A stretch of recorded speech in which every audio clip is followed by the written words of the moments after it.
Assalamualaikum warahmatullahi wabarakatuh. Perkenalkan, nama saya Julfairan Kaimudin dari kelas E dengan NIM D1B12417. Nah, pada kesempatan yang baik ini saya akan menjelaskan ke teman-teman sekalian terkait materi yang berjudul penerapan obat pada sel dan molekul. Nah, kenapa penting untuk membahas materi ini? Karena ternyata kita mengetahui bahwa obat itu tidak hanya bekerja di tingkat organ saja, tetapi sampai ke tingkat yang paling terkecil di dalam tubuh kita, yaitu sel dan molekul. Jadi, mari kita bahas satu persatu. Ya, kenapa jalur molekuler itu penting? Nah, jadi obat itu tidak hanya bekerja di organ-organ yang besar seperti yang kita tahu, seperti hati, paru-paru, ataupun ginjal. Nah, tapi obat justru sangat efektif ketika ia bekerja pada jalur molekuler, nah yang ada di dalam sel. Nah, apa itu jalur molekuler? Nah, itu merupakan rangkaian reaksi biokimia di dalam sel yang mana mengatur berbagai hal seperti pertumbuhan, komunikasi antar sel, sampai kematian atau apoptosis. Nah, misalnya kita temukan pada jalur MAPK, di mana itu mengatur pembelahan sel. Selanjutnya ada jalur JAK STAT. Nah, itu berperan penting untuk sistem kekebalan tubuh. Dan yang terakhir adalah jalur MTOR, di mana itu mengatur metabolisme dan pertumbuhan. Nah, tujuan obat itu adalah mengatur ulang jalur ini bila terjadi gangguan. Nah, contohnya itu pada penyakit-penyakit seperti kanker, infeksi, ataupun penyakit autoimun. Nah, kita lihat interaksi awal di mana obat dan target molekuler ini terjadi.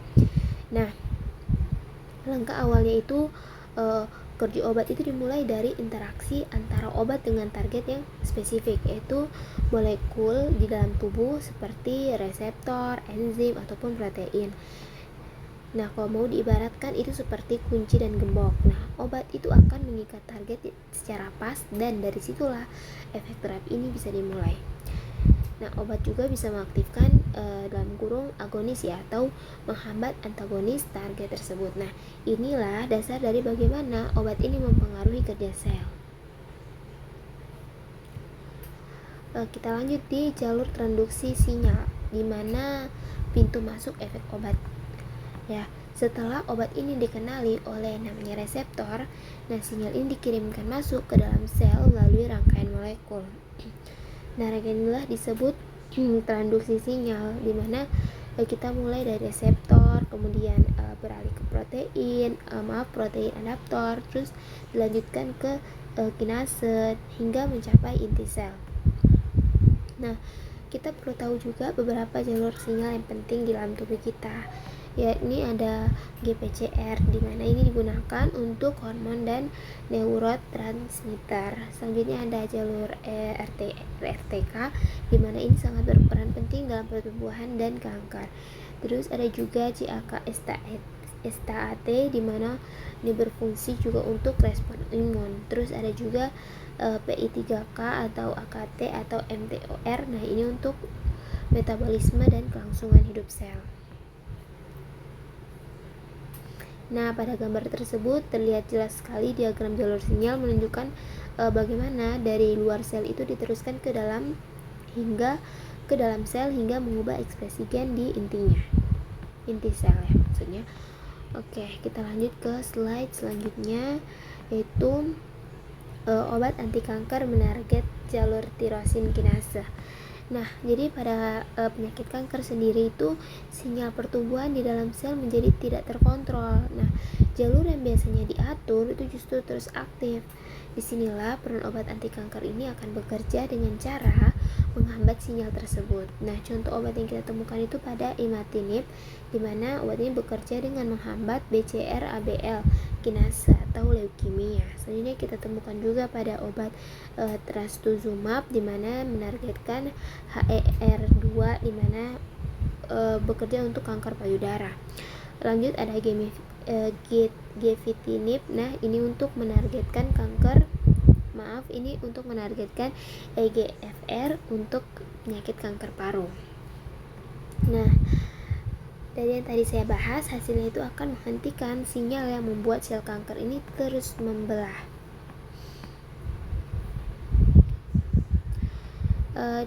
Beralih ke contoh kedua, di mana obat antiinflamasi dan jalur arachidonat.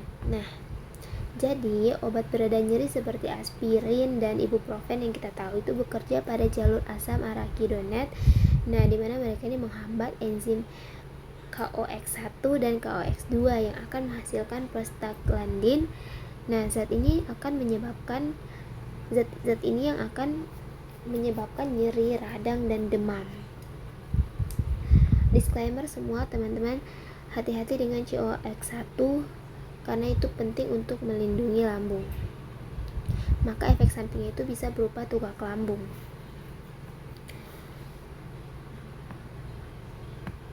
Terus untuk slide yang selanjutnya ada obat dan regulasi gen, yakni epigenetik. Nah, ternyata beberapa obat tidak hanya mempengaruhi protein, tapi juga bisa mengubah ekspresi gen tanpa mengubah DNA. Nah, ini disebut dengan mekanisme epigenetik. Contohnya bisa kita temukan pada HDAC inhibitor atau vorinostat. Nah, di mana bekerja dengan membuka kromatin agar gen penekan tumor ini bisa aktif.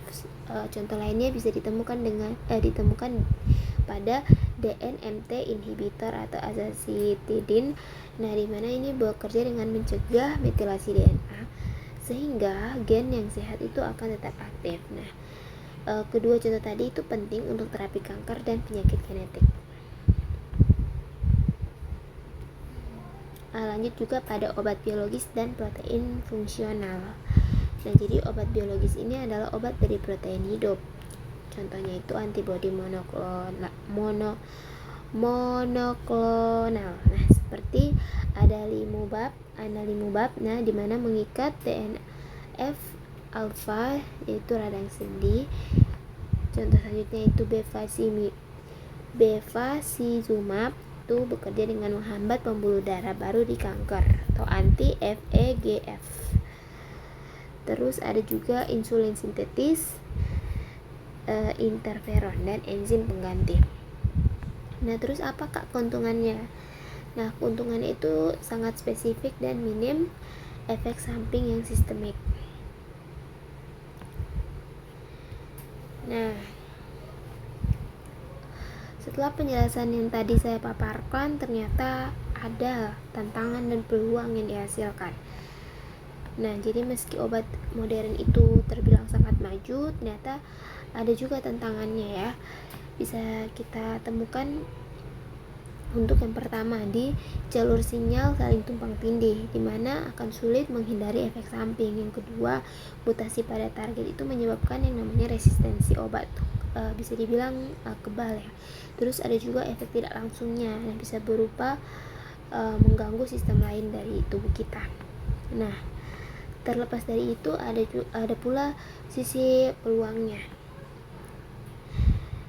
Itu pertama, terapi presisi berdasarkan biomarker. Yang kedua, desain obat berbasis struktur target. Yang ketiga, terapi RNA seperti siRNA atau vaksin mRNA dan seterusnya. Nah, bisa kita tarik kesimpulan bahwa obat sekarang tidak lagi hanya bekerja di permukaan saja, tapi sampai ke tingkat molekular sel. Nah, tempat semua proses kehidupan terjadi. Memahami jalur molekuler ini sangat penting agar terapi yang kita berikan itu pertama, lebih tepat sasaran, kedua, minim efek samping, dan bisa dikembangkan lebih lanjut untuk berbagai penyakit kronis dan genetik. Baik, mungkin itu saja yang dapat saya sampaikan kepada teman-teman di hari ini. Mohon maaf kalau ada yang salah-salah kata dari saya. Saya Julfairan Kaimudin, pamit undur diri. Wassalamualaikum warahmatullahi wabarakatuh.